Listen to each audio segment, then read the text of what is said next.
Vivimos en una generación donde el matrimonio está en constante presión. Las películas, los cuentos infantiles y las redes sociales han hecho un daño enorme en el matrimonio porque presentan relaciones perfectas e irreales. Yo no sé cuántos han visto cuentos, pero la mayoría de los cuentos infantiles terminan todos de la misma manera. Y vivieron felices y comieron perdices.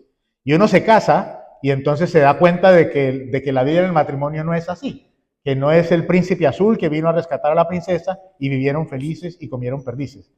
Que en medio del matrimonio vamos a tener dificultades y no vamos a tener ninguna perdiz para comer. Además, la cultura moderna tiene la particularidad de redefinir los roles familiares según las emociones del momento. Y muchas parejas viven agotadas entre el trabajo, el estrés, la falta de comunicación y el individualismo. Hoy en día se habla mucho de amor, pero poco de pacto. Se habla mucho de derechos, pero poco de sacrificio. Se habla mucho de autonomía, pero poco de servicio. Y en medio de toda esta confusión, hablar de sujeción, sometimiento, sacrificio y amor, que es de lo que habla la Biblia, parece generar incomodidad entre las personas. Y no solo incomodidad, sino también debates y hasta rechazo. Algunas personas piensan que la Biblia es un libro anticuado, es un libro muy antiguo, y que lo que hay allí no es para esta época, sino que es para la época que fue escrita. Pero es importante notar que la semana pasada nosotros estuvimos hablando de la importancia que tiene para nosotros los creyentes ser llenos del Espíritu Santo de Dios. Y veíamos que Pablo terminaba en el versículo 21 del capítulo 5, que terminamos la semana pasada, de que era necesaria la llenura del Espíritu Santo para poder someternos unos a otros en el temor al Señor. Y hoy, en Efesios 5:22, Pablo nos va a enseñar la forma en la que nos sometemos mutuamente en el matrimonio. Cómo se somete la esposa y cómo se somete el esposo.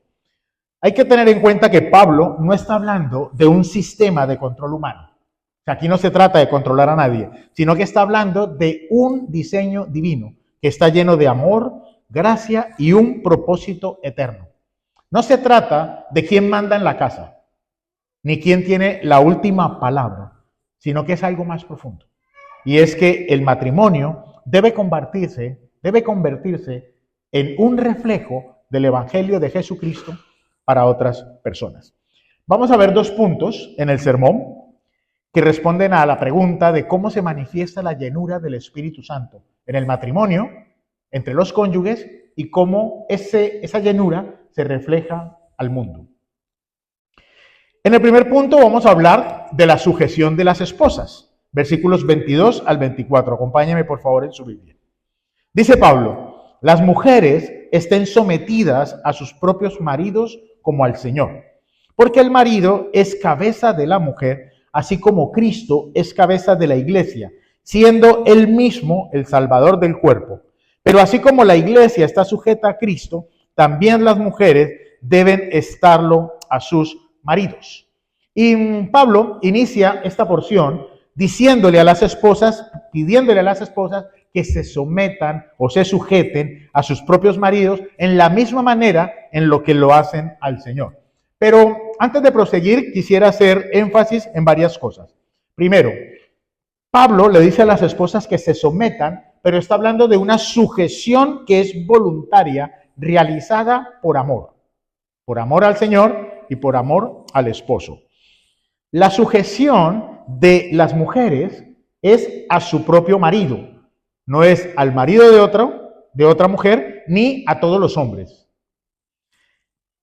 La sujeción debe ser en todas las cosas, siempre y cuando esas cosas no las lleven a pecar. Y por último, esa obediencia o esa sujeción es como al Señor. Es decir, que se hace como parte de la obediencia de las mujeres a Jesucristo. Las mujeres deben entender que la sujeción al marido no es un asunto arbitrario. O sea, no es que un día Dios se levantó y dijo, mira, vamos a decirle a las mujeres que se sujeten. No, es una cuestión, o sea, Dios hace todo perfecto. Y Dios puso a la mujer en un lugar, en el matrimonio, y puso al hombre en otro lugar. Pero al hombre le ha delegado la mayor responsabilidad en el hogar. Ha descargado sobre el varón la responsabilidad de la familia. Por lo tanto, la esposa, desde el lugar que le corresponde, debe estar dispuesta a rendirse a su esposo, a sujetarse a su esposo, para que él pueda realizar la responsabilidad que Dios le dio. Porque si ella no lo hace, de una u otra manera está interfiriendo y se está interponiendo en la responsabilidad del hombre y no va a permitir que él la pueda ejercer como Dios le ha mandado hacer.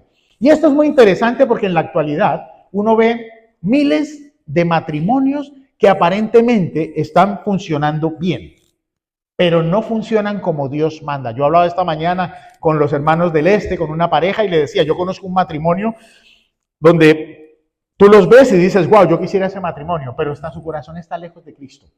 Está lejos de Cristo, y ahí en ese matrimonio, aunque aparentemente se ven bien, se ve que es la esposa la que lleva las riendas del hogar. Y él se mueve para donde ella quiere. Por lo tanto, no está o no es un matrimonio como Dios manda, aunque aparentemente lo pareciera. El problema es que les falta la conexión con la fuente de autoridad que es Cristo. Hermanas, una mujer desconectada de Cristo jamás va a poder entender de qué se trata esta sujeción. En algunos casos, la mujer ha tomado el lugar que le corresponde al hombre y entonces se ha aferrado a la autoridad. Y entonces tiene tanto la primera como la última palabra dentro del matrimonio. También está el otro extremo, que es donde la mujer no tiene ningún tipo de autoridad, ni tiene tampoco ningún tipo de expresión. Se le ha anulado por completo, pero eso ha sido porque el marido le avasalla con su pensamiento absoluto, lo cual también es un extremo. Si la mujer no está ocupando el lugar que le corresponde, estando en un extremo porque ha tomado la autoridad o en el otro porque no cuenta para nada dentro del matrimonio, están fuera del lugar. Y eso causa un desequilibrio en el matrimonio. Y el matrimonio no va a poder avanzar porque la mujer no está ocupando el lugar que le corresponde. Hermanas, sujeción es obedecer a Dios, aceptando la posición que Él ha determinado para ustedes dentro del matrimonio. Sujeción no es minimizar. El hecho de que usted se sujete a su esposo no significa que usted es menor o que es inferior a él. Tanto en dignidad como en valor, todos, absolutamente todos somos iguales. Cristo murió por todos, murió por hombres y murió por mujeres. Por lo tanto, esto no se trata de una cuestión de machismo. O sea, no es machismo, es una cuestión de orden. Y es el orden que Dios ha establecido. Dios dice que usted, esposa, mujer, es la ayuda idónea. No para que vaya detrás, como los musulmanes o la cultura china, sino para que usted camine al lado de su esposo, ayudándolo, apoyándolo para que él pueda ejercer el trabajo que Dios le ha encomendado. Ser la ayuda idónea significa que la esposa debe ocupar el lugar en el matrimonio donde su esposo le pueda brindar protección, amor, satisfacción y sustento. Además, la sujeción bíblica tiene una virtud y es transformar la obediencia. Pasa de ser una actitud mecánica y desabrida a ser una acción positiva y beneficiosa para el matrimonio. En ocasiones encontramos matrimonios donde las esposas se encuentran en una posición, vamos a decir, un poco más elevada que los esposos. Por ejemplo, tienen más dones espirituales, se expresan verbalmente mejor que los esposos, tienen un mejor trabajo, generan más recursos, más ingresos, tienen mejor conocimiento bíblico que ellos. Eso pasa. Pero hermanas, nada de eso es un impedimento para que usted se sujete a su marido. El hecho de que usted gane más dinero o sepa más que su marido en la Biblia no significa de que él debe de estar bajo su dominio o bajo su autoridad. No funciona de esa manera.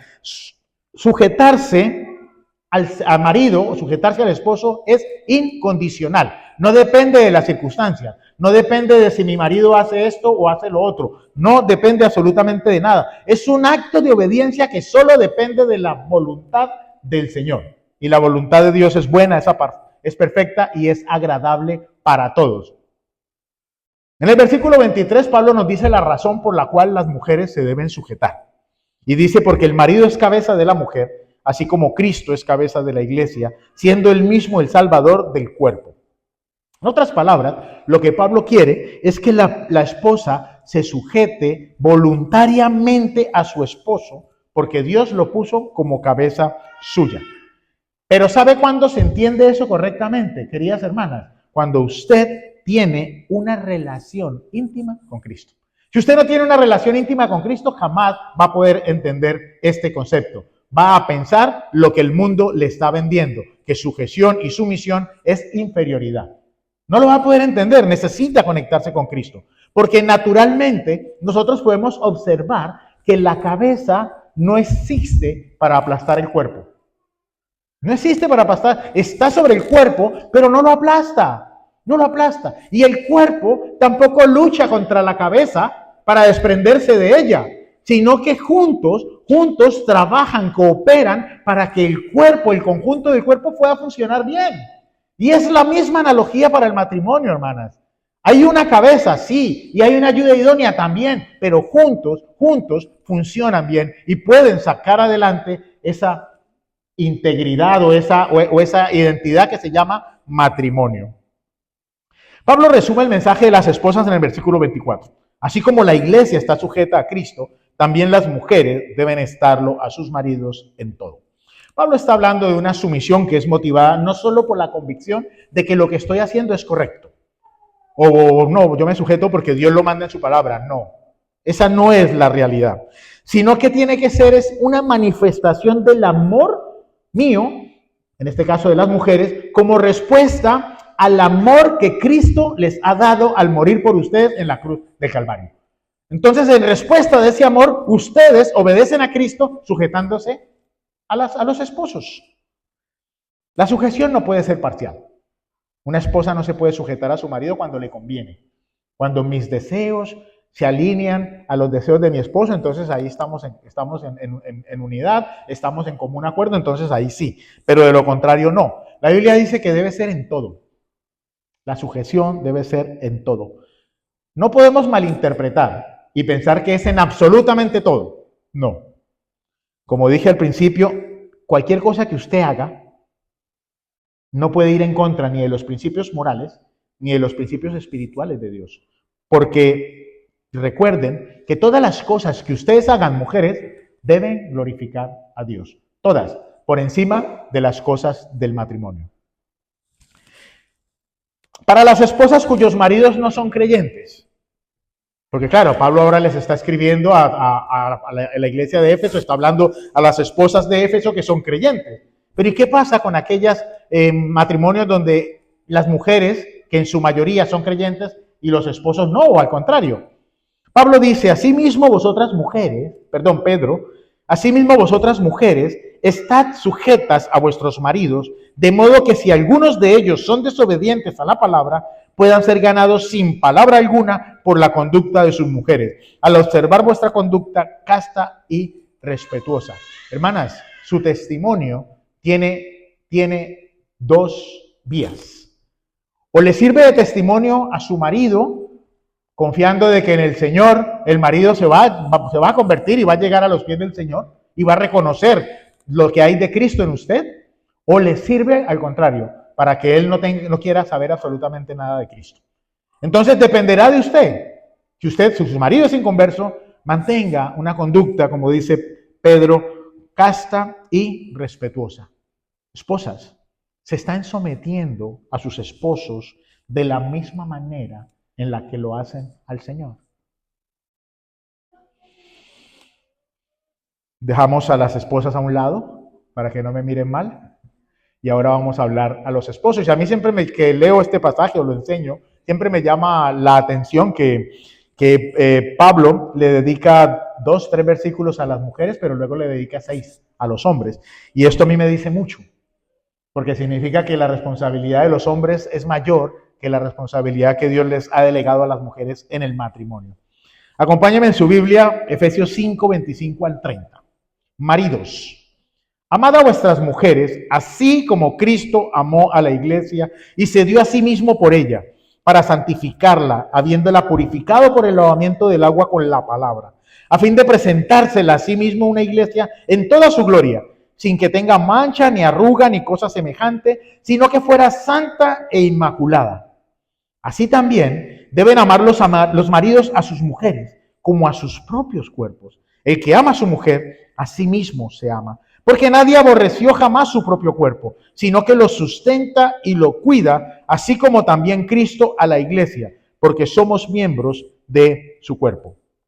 Ahora Pablo se dirige a los maridos y les dice: maridos, amad a vuestras mujeres. Y es interesante que Pablo no les dice que las tienen que amar de cualquier manera. ¿Por qué? Porque no se trata de amarlas con nuestro amor. Mujeres, o sea, si nosotros los maridos las amáramos con nuestro amor, las amaríamos mal. Porque nuestro amor es amor humano, egoísta, individualista, que busca primero su satisfacción personal. Esa es la inclinación del corazón del ser humano. Por eso Pablo pone el listón bien alto y dice que el amor que el marido le debe manifestar a la esposa es el mismo amor que Cristo le manifestó a su iglesia. ¡Wow! Bastante alto, mis hermanos. Pero, hermanos, no es imposible de alcanzar. No es imposible. ¿Cómo Cristo amó a la iglesia? Amor sincero, profundo, interminable, un amor desinteresado, incondicional y sin medida. La decisión voluntaria de Cristo de morir por la iglesia es el modelo que nosotros los esposos debemos seguir en el amor a nuestras esposas, mostrando sacrificio, a tal punto que si es posible podamos morir por ellas. Y Pablo no está hablando de una muerte física. Pablo está hablando de que necesitamos renunciar en muchas ocasiones a nosotros mismos, a las cosas que queremos, a las cosas que a nosotros nos hacen feliz por la felicidad y el bienestar de nuestras esposas. De eso está hablando Pablo. Nos tenemos que convertir, varones, en ese soldado que es capaz de lanzarse sobre una granada para evitar que la explosión afecte a sus compañeros. Ese es el tipo, el modelo de esposo que Pablo está describiendo. Pablo dice en el versículo 28 que los esposos debemos amar a nuestras esposas como a nuestros propios cuerpos. Y aquí igual, Pablo no está hablando de nuestro cuerpo físico, sino que Pablo nos está diciendo que tenemos que amar a nuestras esposas como si hicieran, como que si ellas formaran parte de nosotros. Porque cuando nosotros nos casamos, cuando nosotros dijimos el sí quiero, nos convertimos en una sola carne. En una sola carne, juntos formamos un cuerpo de lo que se llama el matrimonio. Por lo tanto, debemos convertirnos en una unidad íntima con nuestras esposas. Con nuestras esposas. Y en esa relación, nosotros compartimos una identidad que juntos nos lleva a formar esa preciosa unidad que Dios determinó y que se llama el matrimonio. Entender esto, en nosotros los hombres, debe despertar una conciencia de una realidad. Y es que cuando nosotros estamos amando a nuestras esposas, nos estamos amando a nosotros mismos porque ellas forman parte de nosotros. Pablo complementa su exhortación en el versículo 29. Nadie aborrece su propio cuerpo, sino que lo sustenta y lo cuida de la misma manera en la que Cristo tiene cuidado de la iglesia. Porque una persona en sus 5 sentidos no atentaría contra su propio cuerpo. No se suicidaría, sino que por el contrario, una persona con los sentidos bien puestos, ¿qué hace con el cuerpo? Lo cuida. Y por eso entonces vamos al gimnasio, por eso hacemos dieta, por eso si nos enfermamos vamos al médico, si nos hacemos una herida nos la curamos, si tenemos frío nos abrigamos, porque tenemos cuidado de nuestro cuerpo. Sí, las mujeres se ponen sus cremitas, los hombres también cremitas, o sea, tenemos cuidado de este cuerpo porque sabemos qué es lo que el cuerpo necesita para estar bien y queremos estar bien. Con mayor razón el matrimonio. Tenemos que tratar bien a nuestras esposas y debemos proveer todo lo que necesitan porque ellas hacen parte de nosotros mismos, hacen parte de nuestro cuerpo. Y por eso Pablo en Colosenses capítulo 3 versículo 19 le dice a los maridos, amad a vuestras mujeres y no seáis ásperos con ellas.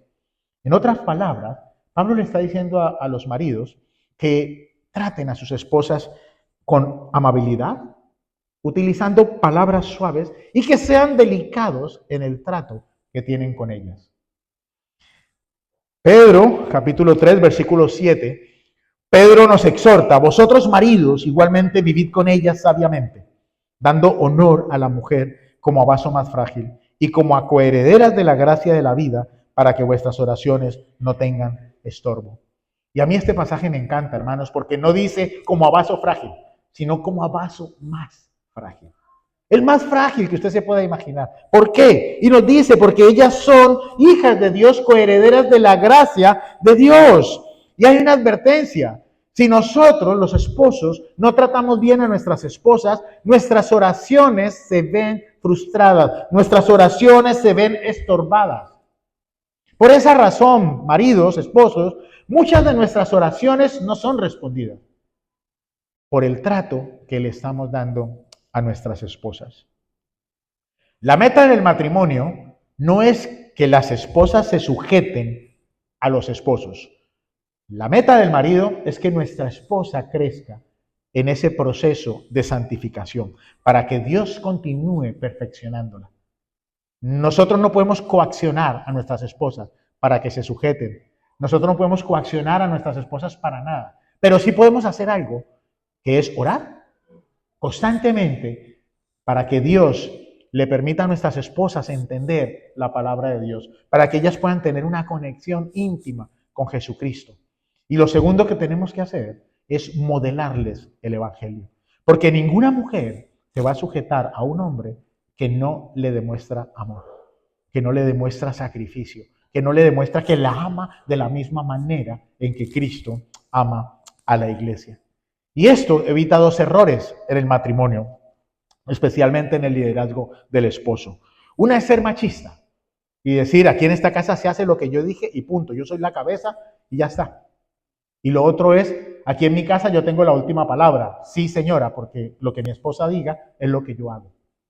Los dos extremos son malos, porque en los dos extremos nos está mostrando que el hombre está liderando su hogar de mala manera. Ha dejado de liderarlo en la forma en la que Dios nos manda a hacerlo. Maridos, ¿quieres que tu esposa se sujete a la autoridad? Entonces ámala en la misma manera en la que Cristo ama a la iglesia, siendo capaz de sacrificarse a sí mismo por ella. El segundo punto del sermón es cómo el matrimonio, cómo esta llenura entre el esposo y la esposa en el matrimonio refleja el evangelio a las personas de afuera. Versículos 31 al 33. Pablo continúa diciendo: por esto el hombre dejará a su padre y a su madre y se unirá a su mujer, y los dos serán una sola carne. Grande es este misterio, pero hablo con referencia a Cristo y a la iglesia. En todo caso, cada uno de vosotros ame también a su mujer como a sí mismo, y que la mujer respete a su marido. Y es que justo cuando esperaríamos que Pablo concluya o termine la exhortación a los matrimonios, se le ocurre meter Génesis 2, 24 en medio. Dejará a padre a madre, se unirá a su mujer y será una sola carne. Y no solo eso, sino que nos dice que no habla del matrimonio humano, sino que hace referencia a algo más grande. Y ese algo más grande es un misterio. Pero es interesante que este misterio del que habla Pablo, que es esa verdad profunda, espiritual, de un plan divino o del plan divino que tiene Dios para la eternidad, que ya ha sido mostrada y revelada antes en la carta. Yo no sé, los que vienen la carta, los que toman nota, los que estudian las predicaciones, nos damos cuenta de que ya Pablo había hablado de este término, había utilizado el término misterio. Por ejemplo, en el capítulo 1, Pablo hablaba de reunir todas las cosas en Cristo.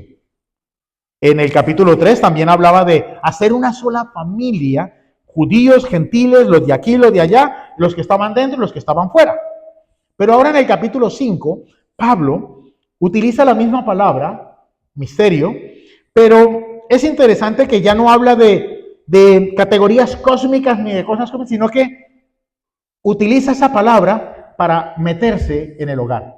meterse en el salón, en la cama, en la cocina, donde están el esposo y la esposa. Y esto es muy interesante, porque Pablo no está diciendo que el matrimonio humano es una ilustración muy bonita de algo más importante. Pablo lo que está diciendo es que desde Génesis Dios diseñó el matrimonio. Dios lo diseñó como una ventana para que las personas puedan ver la relación entre Cristo y la iglesia, el amor sacrificial de Cristo por la iglesia y la sujeción de la iglesia hacia Cristo por amor, como respuesta a ese amor que Él le manifestó. Nuestro matrimonio no apunta a Cristo y a la iglesia porque un teólogo, un historiador, se le ocurrió decir, mira, qué bonita analogía. Sería bueno que apuntáramos aquí que el matrimonio se parece a la unión. No, fue diseñado desde el principio. El principio, Dios decidió que fuera así, que nosotros cuando nos casamos tenemos que mostrarle a las personas la unión entre Cristo y la iglesia. Tenemos que mostrarle ese amor, ese sacrificio, esa sujeción. Y sin la llenura del Espíritu Santo es imposible, porque la llenura del Espíritu Santo en ambos cónyuges, debe transformar la manera en la que nos relacionamos unos con otros dentro del matrimonio. Si nuestro matrimonio no anda bien, algo no está bien en la relación nuestra con Cristo. No está bien, porque cuando nuestra relación está con Cristo, es una relación íntima, es una relación directa. Cristo a través de su Espíritu Santo nos llena, nos transforma, cambia nuestras prioridades, cambia. La mayoría de los problemas de los matrimonios es por lo que me hicieron. Los esposos dicen que las esposas no se sujetan, las esposas que los maridos no las aman. O sea, están esperando que se me sujete, estoy esperando que me ame. No. La mayoría de las reuniones o de las consejerías matrimoniales tendrían que ser, pastor, nuestro matrimonio no está reflejando el evangelio a Cristo. Y no buscar culpables. Porque necesitamos la llenura del Espíritu Santo, los dos, en un matrimonio cristiano. Los dos.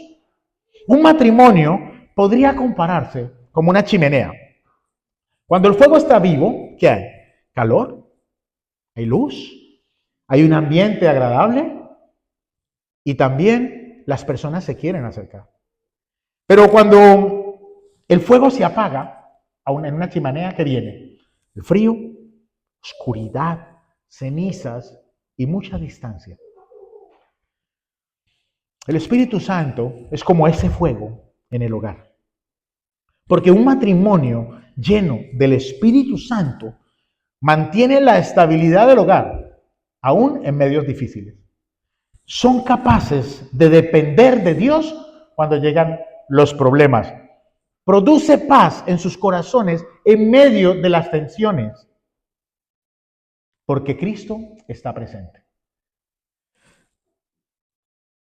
Hermanos, lo que pasa en nuestro matrimonio importa. Y mucho. Parece que no. Bueno, somos mi esposa y yo y lo que nosotros hacemos, como dicen por allí, la ropa sucia se lava en casa. Hermanos, lo que pasa en nuestro matrimonio importa. Importa muchísimo. ¿Sabe por qué? Porque nuestro matrimonio es una predicación.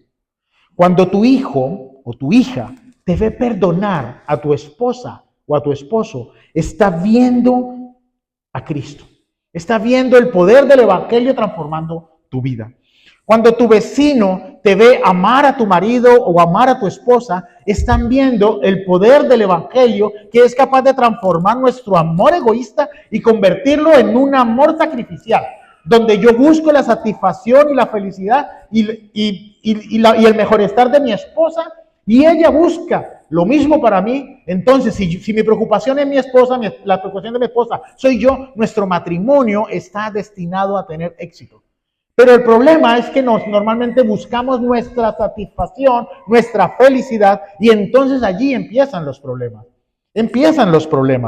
Esto debe cambiar.